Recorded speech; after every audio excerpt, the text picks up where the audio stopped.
Mientras España extendía su dominio sobre inmensos territorios americanos, otras dos potencias europeas trazaban caminos radicalmente diferentes en el Nuevo Mundo.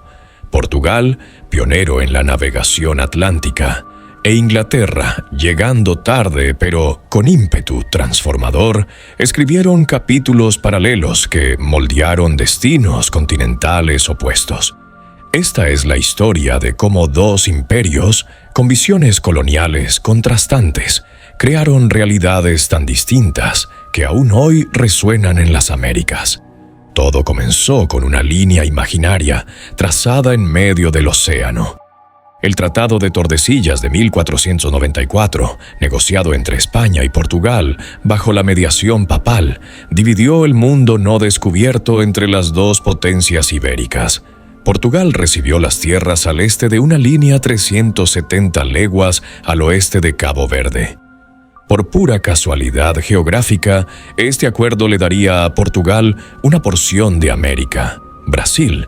Cuando Pedro Álvarez Cabral desvió su ruta hacia la India en 1500 y avistó costas brasileñas, inicialmente no comprendió la magnitud del hallazgo.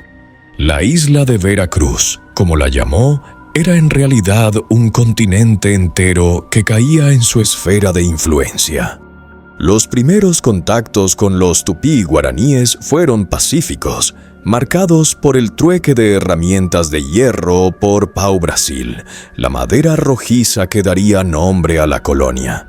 La verdadera colonización portuguesa comenzó en serio en la década de 1530, con el sistema de capitanías hereditarias. El rey Juan III dividió la costa brasileña en 15 franjas verticales, entregándolas a donatarios con poderes casi feudales. La mayoría fracasó, pero algunas, como Pernambuco y São Vicente, prosperaron gracias a un cultivo que cambiaría la historia: la caña de azúcar. Los ingenios azucareros transformaron el paisaje y la demografía de Brasil. Como la población indígena se resistía a la esclavitud masiva y sucumbía a las enfermedades, Portugal volvió su mirada a África. Así nació el trágico Triángulo Atlántico: manufacturas europeas a África, esclavos africanos a América, azúcar americana a Europa. Para 1600, Brasil era el mayor productor mundial de azúcar y Salvador de Bahía se había convertido en la capital de un imperio esclavista. Mientras Portugal consolidaba su colonia tropical, Inglaterra observaba con envidia el éxito ibérico. Sus primeros intentos fueron desastrosos.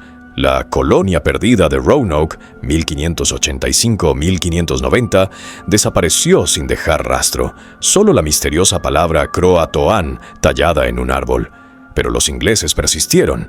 En 1607, Jamestown se convirtió en el primer asentamiento inglés permanente en América. Los primeros años fueron una pesadilla: hambre, enfermedades, conflictos con los Powhatan. De los 104 colonos originales, solo 38 sobrevivieron el primer invierno. La colonia se salvó por dos innovaciones: el cultivo de tabaco, introducido por John Rolfe, y la llegada de las primeras mujeres en 1619.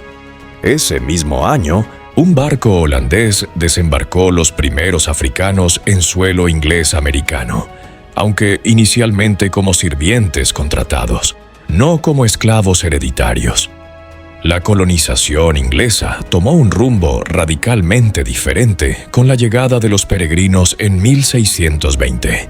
A bordo del Mayflower buscaban no riquezas, sino libertad religiosa. El Pacto del Mayflower estableció un principio revolucionario: el autogobierno por consentimiento de los gobernados. La colonia de Plymouth, seguida por la puritana Massachusetts Bay, creó sociedades basadas en comunidades cerradas, ética protestante del trabajo y una relación particularmente conflictiva con los nativos. La Guerra Pequot, 1636-1638, terminó con la virtual aniquilación de esa tribu, estableciendo un patrón de desplazamiento y conflicto que caracterizaría la expansión inglesa. Para mediados del siglo XVII, América inglesa se había diversificado en 3 regiones distintas. Nueva Inglaterra, con sus pueblos compactos, iglesias congregacionalistas y economía basada en comercio, construcción naval y pequeñas granjas. Las colonias centrales, Nueva York, Pensilvania, Nueva Jersey, más diversas étnica y religiosamente, con economías basadas en cereales y comercio. Y las colonias del sur, Virginia, Maryland, las Carolinas, donde emergía un sistema de plantaciones esclavistas dedicadas primero al tabaco, luego al arroz y el índigo. La diferencia fundamental entre los imperios portugués e inglés radicaba en su relación con la tierra y sus habitantes originales. Portugal, con una población pequeña y enfocada en el comercio asiático, nunca pretendió poblar masivamente Brasil. Su modelo fue extractivo y de dominio indirecto: controlar la costa, explotar los recursos y usar mano de obra esclava importada.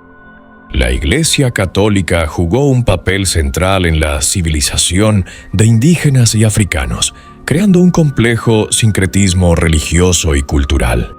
El resultado fue una sociedad profundamente mestiza, jerárquica pero permeable, donde el criterio racial era más complejo que un simple blanco-negro. Inglaterra, en cambio, envió a América a una porción significativa de su población en crecimiento. Entre 1600 y 1775, más de 500.000 ingleses cruzaron el Atlántico, junto con 200.000 escoceses irlandeses, 50.000 convictos y 300.000 africanos esclavizados. Los colonos no venían a extraer recursos y volver, sino a establecerse permanentemente, a mejorar la tierra según sus concepciones protestantes. Esto implicó el desplazamiento sistemático de las poblaciones nativas, vistas como obstáculos al progreso divino. La propiedad individual de la tierra, ausente en muchas culturas indígenas, se convirtió en el eje de la sociedad colonial inglesa. El siglo XVIII vio la consolidación de ambos imperios. En Brasil, el descubrimiento de oro en Minas Gerais, 1690, desató una fiebre que atrajo a 400.000 portugueses en 50 años, transformando la demografía de la colonia. Las ciudades mineras como Ouro Preto se llenaron de iglesias barrocas doradas, mientras la corona portuguesa extraía el quinto real, el 20% de todo el oro encontrado. La esclavitud alcanzó proporciones masivas. Para 1800, Brasil tenía alrededor de 1 millón de esclavos africanos, más que cualquier otra colonia americana. En América del Norte, las 13 colonias inglesas experimentaron un crecimiento explosivo. De 250.000 habitantes en 1700 pasaron a 2.5 millones en 1775, duplicando su población cada 25 años. La Ilustración llegó a sus costas, con figuras como Benjamin Franklin y Thomas Jefferson. Surgió una cultura política única, basada en asambleas representativas, derechos del inglés y autonomía local. Mientras las colonias españolas y portuguesas estaban rígidamente controladas desde sus metrópolis, las inglesas disfrutaban de un notable grado de autogobierno. Las guerras imperiales del siglo XVIII, especialmente la Guerra de los 7 Años, 1756-1763, reconfiguraron el mapa americano.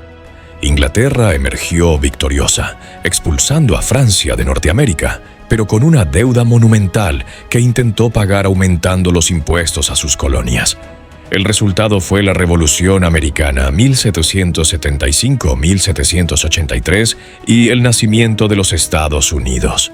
Portugal, aliado de Inglaterra, mantuvo Brasil, pero la semilla de la independencia ya estaba plantada.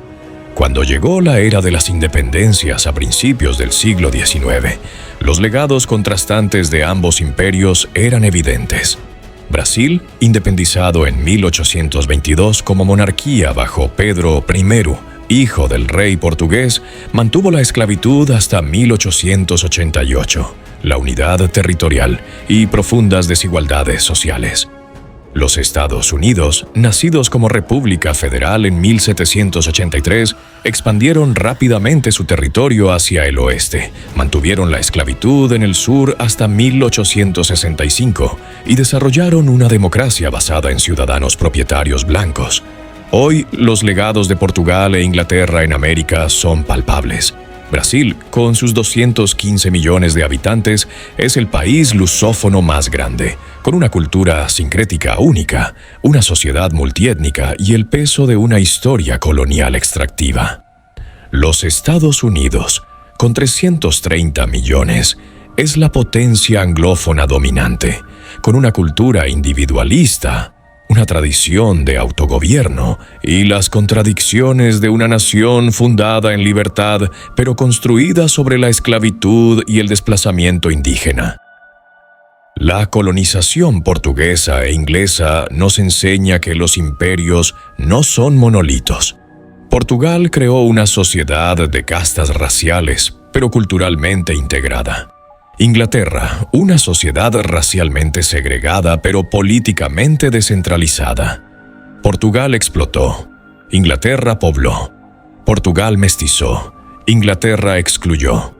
Ambos usaron la esclavitud, pero en escalas y con justificaciones diferentes.